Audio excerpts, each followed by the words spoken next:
আসসালামু আলাইকুম। এবিসি বিশ্ব সংবাদে আপনাকে স্বাগত। শুরুতে এই সংবাদ শিরোনাম, পরে বিস্তারিত। এই মুহূর্তে পাওয়া সর্বশেষ আপডেট আন্তর্জাতিক সংবাদে আপনাকে স্বাগত। প্রথমেই জানিয়ে দিচ্ছি সংবাদ শিরোনাম। ভারত ও পাকিস্তানের সেনাদের মধ্যে টানা ষষ্ঠ দিনের মতো গোলাগুলি। বিবিসি বাংলার প্রতিবেদন, চীন পাকিস্তানকে মাথায় রেখেই কি রাফাল যুদ্ধবিমান কিনছে ভারত? এবং আরও জানিয়ে দেব 24 থেকে 36 ঘন্টার মধ্যেই পাকিস্তানে হামলা চালাতে পারে ভারত। এরপর থাকছে আরও একটি ভারতীয় ড্রোন ভূপাতিত করল পাকিস্তান সেনাবাহিনী। আরও থাকছে পাকিস্তানের সব বিমানবন্দরে সর্বোচ্চ সতর্কতা, নিরাপত্তা জোরদার। এবং সর্বশেষ জানিয়ে দিব, পাকিস্তান প্রথমে ভারতে আক্রমণ করবে না, আঘাত এলে জবাব দেবে বলছে পররাষ্ট্রমন্ত্রী দার। শুনছিলেন সংবাদ শিরোনাম, এখন বিস্তারিত। তবে তার আগে অনুরোধ থাকবে ভিডিওটিতে একটি লাইক এবং কমেন্টস করে জানিয়ে দিন পাকিস্তান জিন্দাবাদ। এবং আপনি যদি আমাদের চ্যানেলে নতুন হয়ে থাকেন তাহলে চ্যানেলটি সাবস্ক্রাইব করে আমাদের সাথেই থাকুন।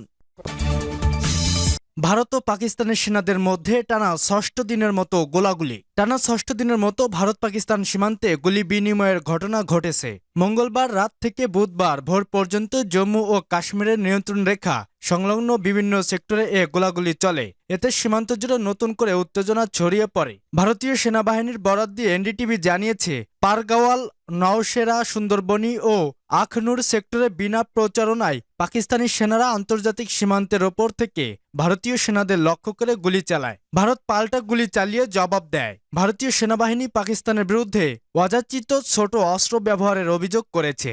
দেশটি বলেছে, যুদ্ধবিরতি লঙ্ঘন অব্যাহত রেখেছে পাকিস্তান। ভারত এসব হামলাকে হালকাভাবে নিচ্ছে না এবং প্রতিবারই উপযুক্ত জবাব দিচ্ছে। এবং আগের রাতেও দুই দেশের সেনাদের মধ্যে গোলাগুলি হয়, তাতেও ভারত পরিমিত ও কার্যকর জবাব দিয়েছে বলে জানায়। গত সপ্তাহ থেকে সীমান্ত থেমে থেমে গুলি চালার প্রেক্ষাপটে এখনো পর্যন্ত কোনো হতাহতের খবর পাওয়া যায়নি। তবে পরিস্থিতি ক্রমেই উদ্বেগজনক হয়ে উঠেছে বলে দুদেশের পর্যবেক্ষক মহল মনে করছে। উল্লেখ্য, উত্তেজনার সূত্রপাত হয় 22 এপ্রিল কাশ্মীরের পহেলগাঁও ভয়াবহ সন্ত্রাসী হামলার পর। পাকিস্তান সমর্থিত জঙ্গিরা মিনি সুইজারল্যান্ড খ্যাত পর্যটন এলাকায় ছুটি কাটাতে আসা 26 জন পর্যটককে গুলি করে হত্যা করে। নিহতদের মধ্যে এক নেপালি নাগরিক এবং এক স্থানীয় কাশ্মীরও ছিলেন। এ ঘটনার জেরে ভারত সরকার কড়া প্রতিক্রিয়া জানিয়ে সিন্ধু পানি চুক্তি স্থগিত রাখার ঘোষণা দেয়। প্রধানমন্ত্রী নরেন্দ্র মোদী বলেন, হামলাকারীদের খুঁজে বের করে কঠোর শাস্তি দেওয়া হবে। জবাবে পাকিস্তান এই পদক্ষেপকে যুদ্ধের উস্কানি বলে অভিহিত করেছে এবং পাল্টা হুঁশিয়ারি দিয়েছে। ফলে সীমান্তে গোলাগুলির পাশাপাশি কূটনৈতিক পর্যায়েও চলছে তীব্র টানাপোড়েন। দুই দেশের মধ্যে যুদ্ধাবস্থা তৈরি হচ্ছে কিনা তা নিয়ে আন্তর্জাতিক মহলেও দুশ্চিন্তা বাড়ছে। বিবিসি বাংলার প্রতিবেদন, চীন পাকিস্তানকে মাথায় রেখেই কি রাফাল যুদ্ধবিমান কিনছে ভারত? ফ্রান্সের কাছ থেকে 26টি রাফাল মেরিন যুদ্ধবিমান কিনছে ভারত। এই চুক্তির বিষয়ে সে দেশের সঙ্গে কথাবার্তা আগেই চূড়ান্ত হয়েছিল, কিন্তু চুক্তি স্বাক্ষর হয়েছে এমন একটা সময়ে যখন পহেলগামে পর্যটকদের ওপর হামলাকে কেন্দ্র করে পাকিস্তানের সঙ্গে ভারতের উত্তেজনা তুঙ্গে। সংবাদ সংস্থা রয়টার্সের তথ্য অনুযায়ী 740 কোটি মার্কিন ডলার ব্যয় করে ফ্রান্স থেকে যুদ্ধবিমান কিনছে ভারত। এই যুদ্ধবিমান INS বিক্রান্ত থেকে পরিচালিত হবে। পুরনো যুদ্ধবিমানগুলোকে ধীরে ধীরে সরিয়ে দিয়ে এই আধুনিক যুদ্ধজাহাজ ব্যবহার করার কথা ভাবা হয়েছে।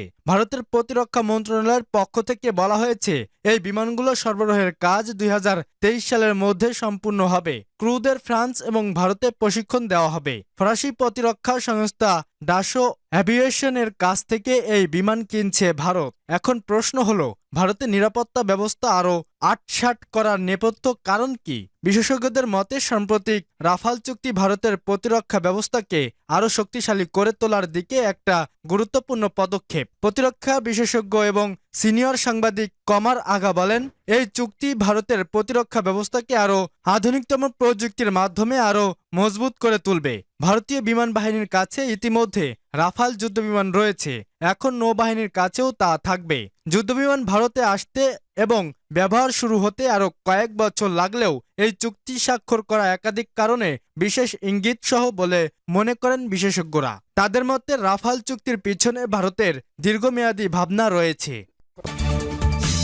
24 থেকে 36 ঘন্টার মধ্যে পাকিস্তানে হামলা চালাতে পারে ভারত। পাকিস্তানের তথ্য ও সম্প্রচার মন্ত্রী আতাউল্লাহ তারার আশঙ্কা প্রকাশ করে বলেছেন, ভারত আগামী 24 থেকে 36 ঘন্টার মধ্যে পাকিস্তানে হামলা চালানোর পরিকল্পনা করছে। এমন বিশ্বাসযোগ্য গোয়েন্দা তথ্য পাকিস্তানের হাতে আছে।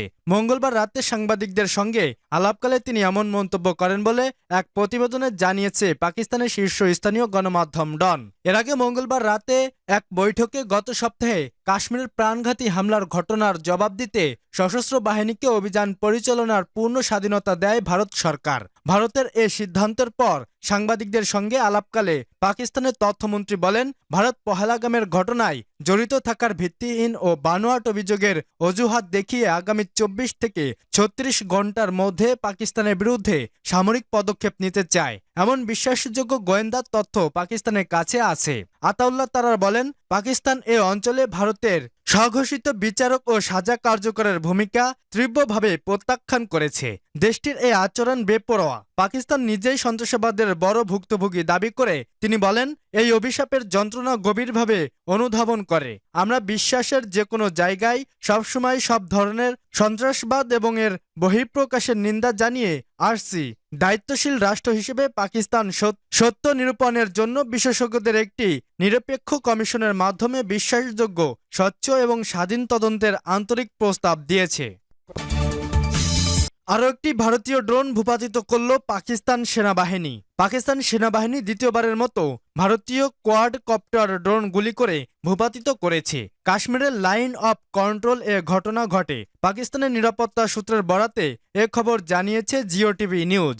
সর্বশেষ ঘটনাটি ঘটেছে সাতওয়াল সেক্টরে। সেখানে ভারতীয় কোয়াডকপ্টারটি পাকিস্তানের ভূখণ্ডের মধ্যে নজরদারি করার সময় ভূপাতিত করা হয়। সূত্র নিশ্চিত করেছে ড্রোনটি ছিল ফ্যান্টম 4 মডেলের, যা শত্রুর গতিবিধি পর্যবেক্ষণ সক্ষম।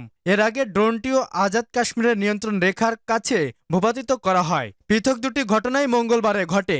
ড্রোন সংক্রান্ত বরাবর সীমা লঙ্ঘনকে ভারতীয় সেনাবাহিনীর দায়িত্বজ্ঞানহীন আচরণের প্রতিফলন হিসেবে অভিহিত করেছেন পাকিস্তানি নিরাপত্তা ও প্রতিরক্ষা বিশ্লেষকরা। তাদের মতে এ অঞ্চলে ড্রোন উড্ডয়ন উত্তেজনা বাড়ছে। তারা আরও বলেছেন, ভারতীয় কোয়াডার কপ্টার ভূপাতিত করা পাকিস্তান সেনাবাহিনীর পেশাদার ক্ষমতা এবং অপারেশনাল প্রস্তুতি স্পষ্ট প্রদর্শন। প্রতিরক্ষার এই ধরনের উস্কানিমূলক কাজ আঞ্চলিক শান্তিকে অস্থিতিশীল করার ইচ্ছাকৃত প্রচেষ্টা।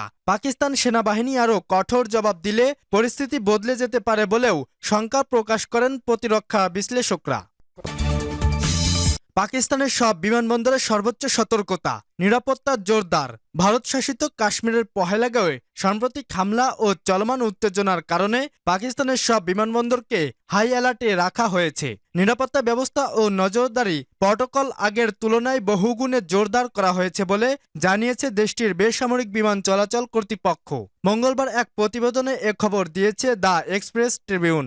বেসরকারি বিমান চলাচল কর্তৃপক্ষের সূত্রে জানিয়েছে, ভারতীয় আকাশসীমা দিয়ে যাতায়াতকারী বা যেখান থেকে যাত্রা শুরু করে এমন সব বিদেশি এয়ারলাইনে ফ্লাইটের ওপর এখন থেকে কঠোর নজরদারি চালানো হচ্ছে। যদিও পাকিস্তানের এখন ভারতীয় বিমান সংস্থাগুলোর কার্যক্রমে নিষেধাজ্ঞা বহাল রয়েছে, তবে অনন্য আন্তর্জাতিক ফ্লাইটগুলোও তীব্র নিরাপত্তা পর্যবেক্ষণের আওতায় রাখা হয়েছে।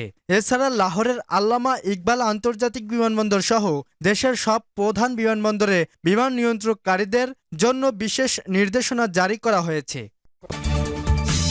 পাকিস্তান প্রথমে ভারতে আক্রমণ করবে না, আঘাত এলে জবাব দেবে বলছে পররাষ্ট্রমন্ত্রী দার। পাকিস্তানের পররাষ্ট্রমন্ত্রী ইসাক দার গতকাল মঙ্গলবার সিনেটে বলেছেন, পাকিস্তান প্রথমে ভারতে আক্রমণ করবে না, তবে কোনো আঘাত এলে তার জবাব দেবে। তিনি বলেন, পহেলগামে হামলার পরিপ্রেক্ষিতে ভারতের অভিযোগ মোকাবেলায় পাকিস্তান যে কূটনৈতিক পদক্ষেপ নিয়েছে তা আন্তর্জাতিক সম্প্রদায়কে জানানো হয়েছে।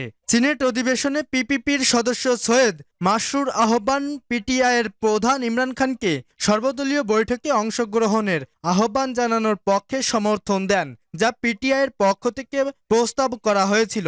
পিটিআইয়ের আউন আব্বাস বলেন, নওয়াজ শরীফ, আসিফ আলী জারদারি ও ইমরান খান এই তিন নেতার সম্মিলিত উপস্থিতি দেশে ঐক্যর বার্তা দেবে। পিপিপির মসরুর আহ্বান বলেন, সরকারকে নমনীয়তা দেখাতে হবে এবং বিরোধীদের কথা শুনতে হবে। উভয় পক্ষেই অহংকার ত্যাগ করতে হবে। এর আগে তিনজন সিনেটর আল্লামা নাসির আব্বাস, গুরদীপ সিং ও দোস্ত মোহাম্মদ পিটিআই নেতা ইমরান খানের মুক্তির দাবি জানান। তবে পিএমএল-এন এর সিনেটর নাসির বাট বলেন, ইমরান খানকে আইনি লড়াই চালিয়ে নিজেকে নির্দোষ প্রমাণ করতে হবে, তবেই তিনি মুক্তি পেতে পারেন।